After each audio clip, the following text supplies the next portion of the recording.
இந்த பதிவில் சுவாமிகளின் முன்னிலையில் திருத்தலங்களை மேம்படுத்தும் போது ஊர்க்காரர்களிடம் என்ன கூறினார் என்பதை சுவாமிகளின் ஆன்மீக பணிகள் என்ற தலைப்பின் மூலம் தெரிந்து கொள்வோம். ஒருமுறை வெற்றியூர் என்னும் கிராமத்தில் கிராம தேவதை ஒன்றின் ஆலயத்தை சீர்திருத்தும் பணியை சுவாமிகளின் முன்னிலையில் அந்த ஊர்க்காரர்கள் மேற்கொண்டனர்.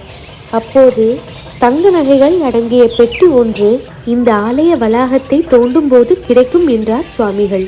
அதன்படி கோயில் வளாகத்தை தோண்டி கொண்டிருக்கும் போது சுவாமிகள் சொன்ன இடத்தில் தங்க புதையல் கிடைத்தது.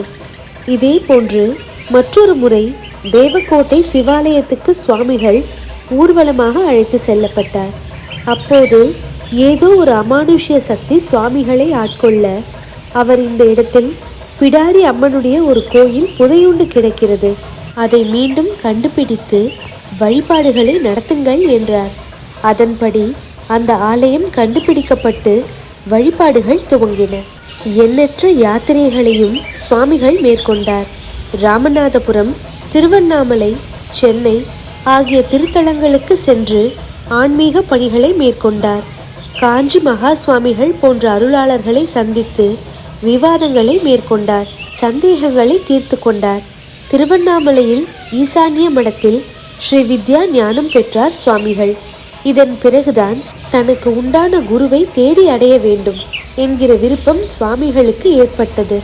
சுவாமிகளுக்கு அப்போது வயது 29. சுவாமிகளின் வட இந்திய யாத்திரைக்கு நகரத்தார்கள் உதவ முன்வந்தனர்.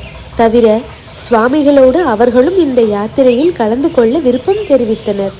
அதன்படி சென்னையில் துவங்கிய யாத்திரை பல காலத்துக்கு நீடித்தது.